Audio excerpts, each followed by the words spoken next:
Hi, everybody. I'm so glad we're together again. It's Miss Peggy's story time, and tonight we're going to read Pilgrim's Progress, chapters 5 and 6. And I gave you a little foretaste about what we would be looking at tonight when I told you last night that it starts out with a battle with Apollyon. Oh my, what a fearsome dragon that devil is when we see him in exactly as he really is. Let's read about that, shall we? Christian found it difficult walking through the Valley of Humiliation. The way was hard, and he had only gone a short distance when he spotted an evil beast named Apollyon. That word means destroyer, who was coming across the field to meet him. The sight of Apollyon filled Christian with fear, and he wondered whether he should turn and run or stand his ground. After considering his options, he realized that if he were to turn and run, he would be easy prey for Apollyon to shoot him with his fiery darts because he had no armor on his back. So he decided to go forward and stand his ground, knowing that this was the only way he would save his life. So he gripped his sword for comfort and walked toward on the path to meet Apollyon. Now the beast was hideous, clothed with scales like a fish that he was very proud of, and he had wings like a dragon and feet like a bear. And out of his belly smoked fire and smoke, and he had a mouthful of fearsome teeth. I showed you this picture last night, but let's have another little look at him. That's a pretty scary person to meet, isn't it? And that's what Satan really looks like. If we could see him, the Bible says that he sometimes comes dressed as an angel of light and pretends to be somebody really sweet and nice. But inside, this is what he looks like. You don't want him for your friend or do anything that he wants you to do. All right. He approached Christian, looking at him in disdain, and barked, "Where did you come from? And where are you going?" And Christian cleared his throat and timidly responded, I came from the evil city of destruction, and I'm going to the city of Zion." "Ah, then you're one of my subjects then, because the city of destruction is mine. You see, I am its prince and its god." Apollyon narrowed his eyes on Christian as if he might strike him at any moment. "Why have you run away from your king?" "If I thought you were unable to provide me with more work, I would strike you to the ground with one blow."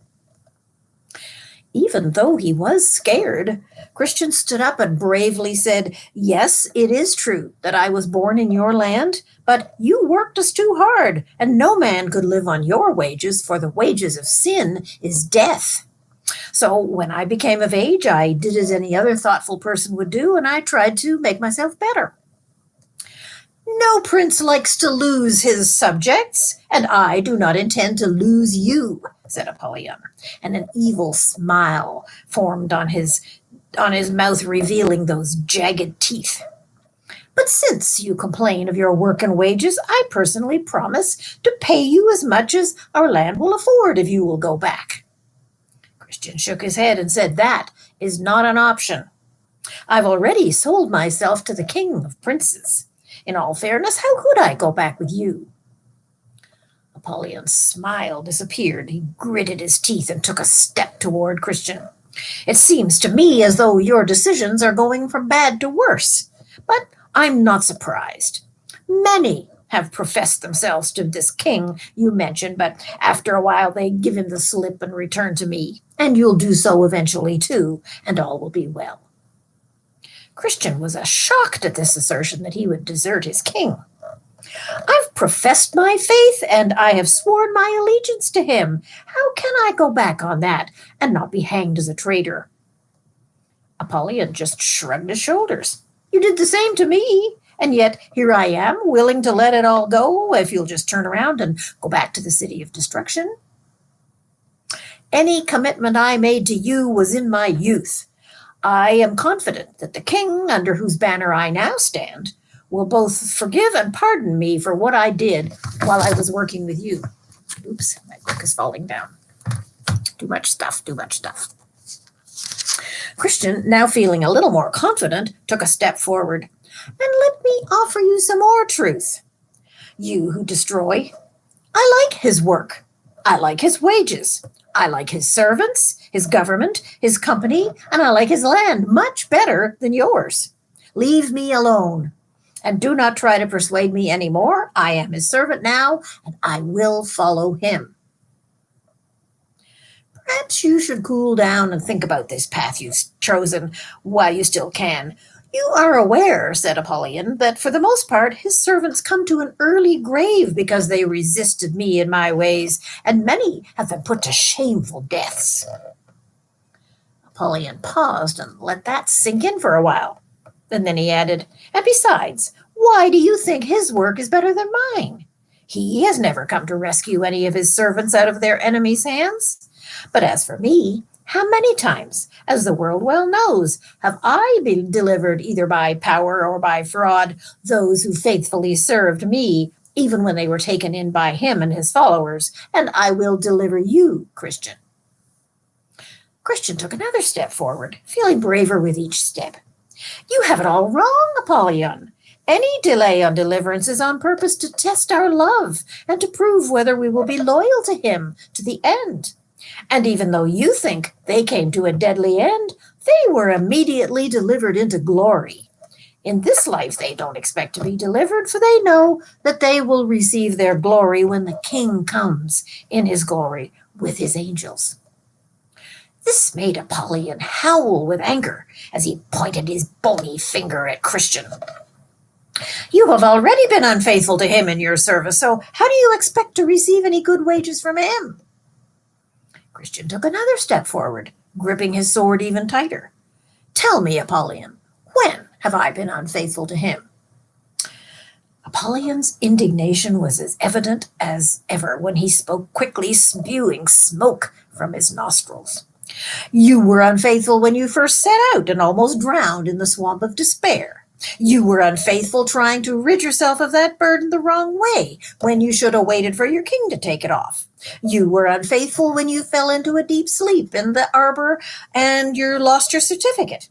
You were unfaithful when you almost turned around and went back when you saw those lions. Apollyon stopped and glared at Christian as if he had him there, and then said in a mocking tone, and when you talked about your journey to others and all that you had seen and heard, oh, how you inwardly desired everyone's praise, and your pride was evident for all to see. Christian nodded in agreement. Yes, Apollyon, all of that is true, and even more that you've left out. But the king, whom I serve and honor, is merciful and is ready to forgive me. Taking another step forward toward the beast, he said, the fact is, I had many weaknesses in your land, mainly because I was brought up that way and educated that way, but now that weight has been lifted from me, and I'm sorry for them. And most importantly, I have been pardoned by my king. Then Apollyon broke out in a great rage and said, I hate that king, and I hate his laws, and I hate his people. I've come out with the sole purpose of standing against you. Christian put one hand on his sword and held up the other. Apollyon, beware of what you do, for I am on the king's highway, the way of holiness, and this is your final warning.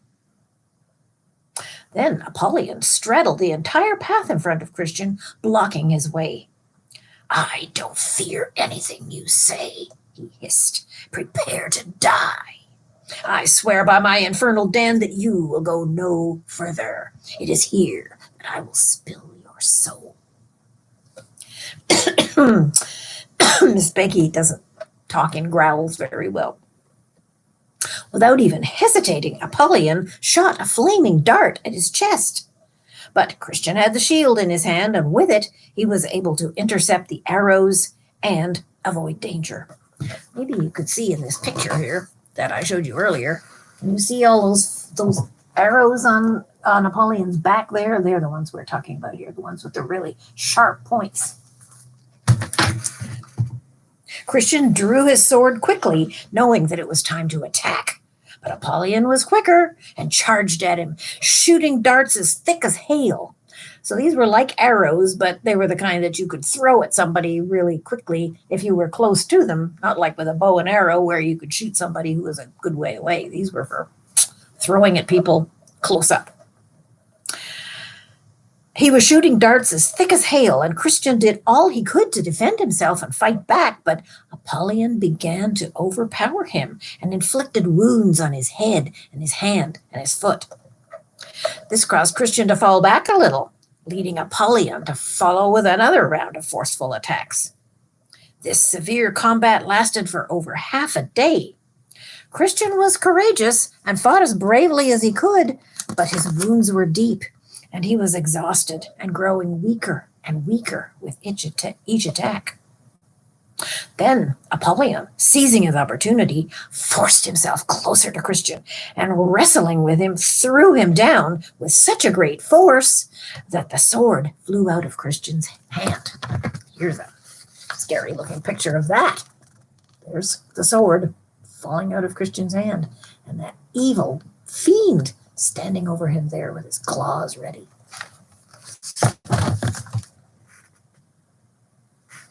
"I've got you now," Apollyon screeched with delight as he began to beat him mercilessly so that Christian wished that he was dead. But by the grace of God, while Apollyon was preparing for his final blow, Christian reached out his hand, felt for his double-edged sword, and grabbed it. "Don't celebrate yet, Apollyon, because when I fall, I will rise." And with that, Christian struck the sword into Apollyon, which made the beast fall back as if he were mortally wounded. And seizing this opportunity, Christian swung his sword again, striking the beast and yelling, "Even so, in all of this, we are more than conquerors through him that loved us." Then Apollyon spread out his dragon wings and quickly flew away until Christian could see him no more. During this battle, no one could imagine, unless they have seen and heard as I did, what yelling and hideous roaring Apollyon made during the fight, for he spoke like a dragon, and on the other side of the fight, what sighing and groaning burst forth from Christian's heart. I never saw Christian give so much as one pleasant look throughout the battle. That is, until he knew he had wounded Apollyon with his double-edged sword. Then indeed he smiled and looked upward with thanksgiving. But it was the most dreadful battle I ever saw. When the battle was over, Christian said, "I give thanks in this place to him who delivered me out of the mouths of lions, to him who helped me against Apollyon, or great Beelzebub, or Satan, the captain of this beast. He planned to ruin me, and he did so by sending out Apollyon with hellish rage to engage me in a fierce battle. But to him who let me defeat him by the steel of my sword, let me give lasting praise, and always to him be thankful and bless his holy name." Then a hand appeared to Christian, offering him leaves from the tree of life. He took the leaves and applied them to the wounds that he had received in battle and was healed immediately. He also sat down in that place to eat the bread and drink of the bottle that had been given to him earlier. And feeling refreshed, he began his journey again, with the sword still drawn in his hand. Who knows if there might be some other enemy at hand, he thought.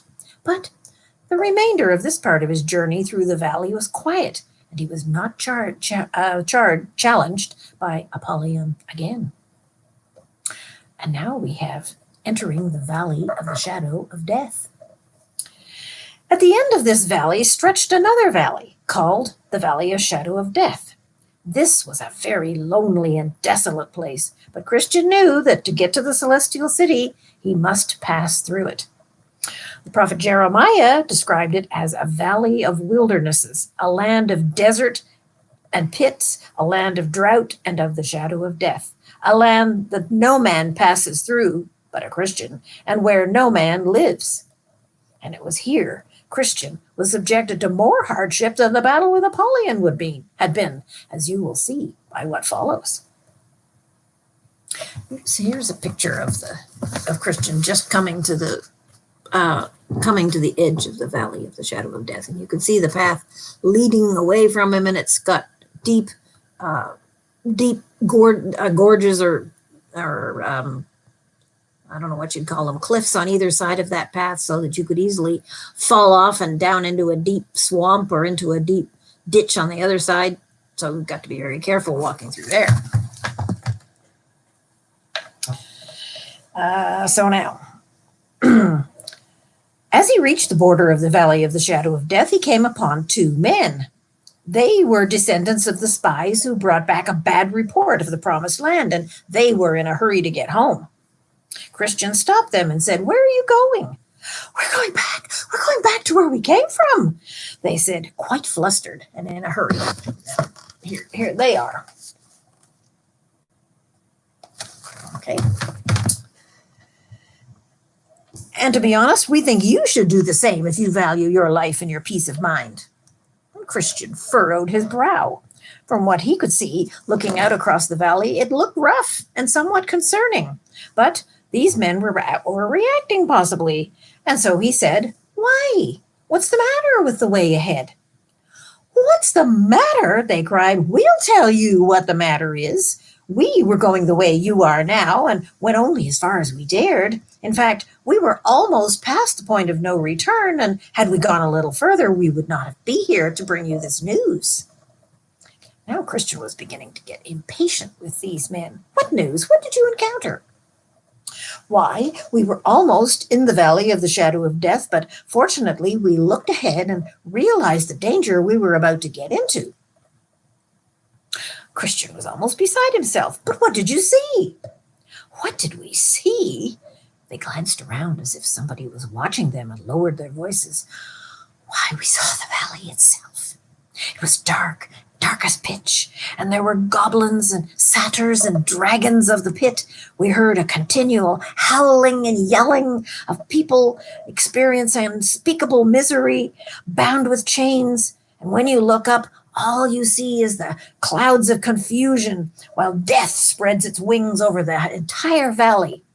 To sum it up, it is every bit as dreadful as it sounds, and there's nothing there but disorder." Christian looked over the bleak and dismal valley and said, "Well, to tell you the truth, I've never seen anything like this in my life, but if this is the only road to the Celestial City, I must stay on it." "Well, it might be your road, but it's not ours anymore." And with that, the two men left. But based on their dire report, Christian moved forth cautiously, but his sword remained drawn in case he was assaulted. In my dream, I could see the entire valley. As far as it stretched, there was a deep ditch on the right-hand side, the same ditch in which the blind have led the blind throughout time and have both perished miserably there. And on the left-hand side, there was a very dangerous bog into which even a good man can fall if he finds no solid footing to stand. King David once fell into that same swamp and would eventually have drowned there had the Lord not delivered him and pulled him out. This is what Christian saw when he looked down the valley. By holding it up so you can see it, it does look kind of like a scary place, doesn't it? Sorry about the light reflection on there. If I don't have the light on, I can't see. In the middle of the ditch and the mire, the way was extremely narrow, so Christian had to be very careful as he walked. He searched in the dark for any solid ground while trying to avoid falling into the ditch on one side and falling into the mire on the other side. In the same way, he overcompensated and tried to escape the mire, but if he did that, he would find himself on the brink of falling into the ditch. His heart was racing and he was breathing heavily, for beside the danger he was in, the way here was so dark that he often couldn't see where his next step would land. In the middle of this valley, I could see the very mouth of hell, right next to the narrow way. And when Christian saw it, he wondered what he should do, because the flames and the smoke were so thick that it seemed to surround him. Here we have a picture of Christian looking at the fires of hell there. You can see what a dangerous road he's on, how narrow it is.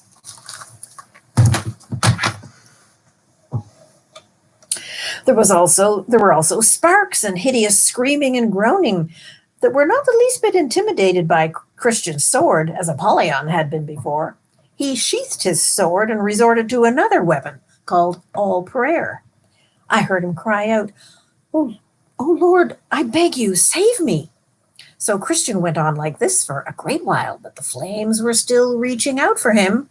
He also heard threatening voices and rushing about, so that he thought that he might be torn in pieces or trampled on like mud in the streets. For the next several miles, these frightening sounds and frightening sights and dreadful sounds continued until he heard what he thought was a gang of demons approaching. He stopped to carefully consider what his next move should be. He already had half a mind to turn around and go back. But on the other hand, he thought that he must be more than halfway through the valley by now. And he also remembered that he had overcome other obstacles on the path, and the danger going backward might be worse than going forward. He made up his mind to move forward, yet the demons seemed to draw closer and closer.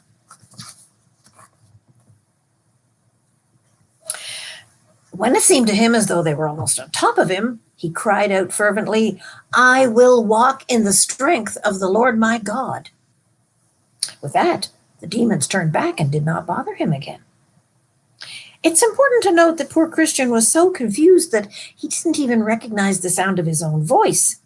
Just when he came close to the mouth of the burning pit, one of the wicked ones snuck up behind him and whispered awful suggestions and deplorable blasphemies, and Christian thought these voices had come from his own mind, and it troubled him deeply. To think that he should now blaspheme the one he loved so much weighed heavily on his heart. If he could have helped it, he never would have done it. Unfortunately, he didn't have the discretion to stop listening or understand the real source of these wicked thoughts. While traveling in this depressed state for some time, he thought he heard a man's voice on the path ahead of him saying, "Though I walk through the valley of the shadow of death, I will fear no evil, for you are with me."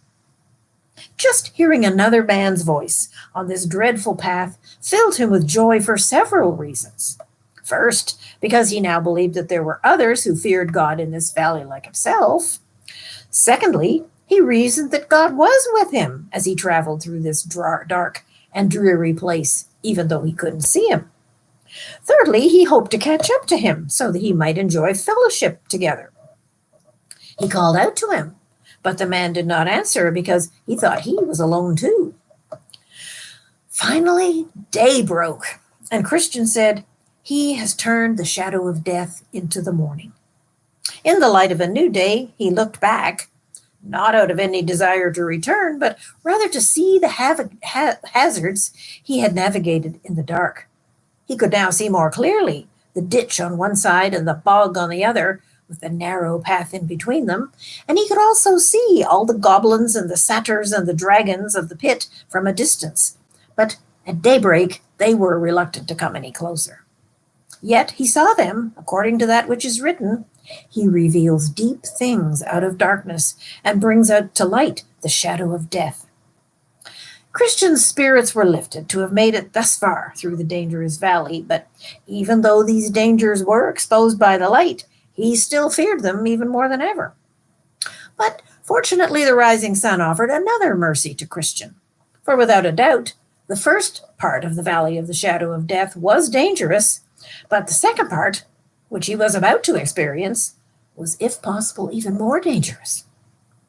This is because from where he stood now and all the way to the end of the valley was full of snares and traps and snags and nets and pitfalls and dark holes and unsafe ledges. Had it been dark like it was when he first entered the valley, even if he had 1,000 souls, they would have all been lost. But the sun was now rising. Here's what Christian could see as he looked at the path ahead of him. See all the nets and snares there that are on his way.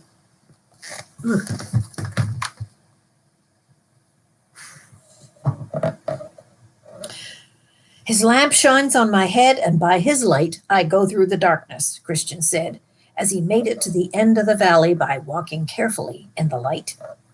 "And I saw in my dream that at the end of the valley lay blood and bones and ashes and mangled bodies of pilgrims that had gone this way earlier. While I was searching for the meaning of this tragedy, I spotted a little cave ahead of me, where 2 giants, Pope and Pagan, lived in days past. It was by their power and their tyranny that these men viciously plundered and murdered pilgrims that had traveled this way. Christian went by this place without much danger, and I was curious as to why. Later I learned that Pagan had been dead for quite some time. And as for the other, though he was alive, yet because of his age and the many clever conflicts he had encountered in his younger days, he was now so senile and stiff that he could do little more than sit at the mouth of the cave and grinning at pilgrims as they went by, frustrated that he could not confront them. Christian went on his way, but he didn't know what to think about the old man sitting at the mouth of the cave, especially since the Pope didn't come after him. But he said, "You will never be restored until more of you are burned." But to this, Christian was silent and just smiled as he passed by, unharmed and singing, "O world of wonders, I can say no less, that I should be preserved in that distress that I have met with here. Oh, blessed be that hand that has delivered me. Dangers and darkness, devils, hell, and sin did surround me while in this valley. Snares and pits and traps and nets did lie along my path, that worthless, silly, I might have been caught and tangled and cast down, but since I live, Jesus wears the crown." And that is the end of chapter 5. And I hope you've enjoyed it. It's kind of scary and troubling time, but we can be sure that in our lives as Christians, we will come across opposition by the devil in many different forms. Maybe we won't have to face him quite as bravely or as severely as Christian did. Maybe he won't be appearing to us quite that way, but you can be sure that if you believe in the Lord Jesus, he can't rescue you from Jesus. He can't grab you away from Jesus, but he sure would love to try, and he'll do everything he can to try to persuade you not to follow Jesus. But we know what we need to do. We need to be like Christian and not listen. No, we're not going to pay any attention to him. We're going to quote God's word to him like Jesus did and tell him to leave us alone. And when we do it in Jesus' name, he has to obey. That's a comforting thought. Well, we'll see what chapter 6 has to say to us tomorrow. Good to be with you again. Bye for now.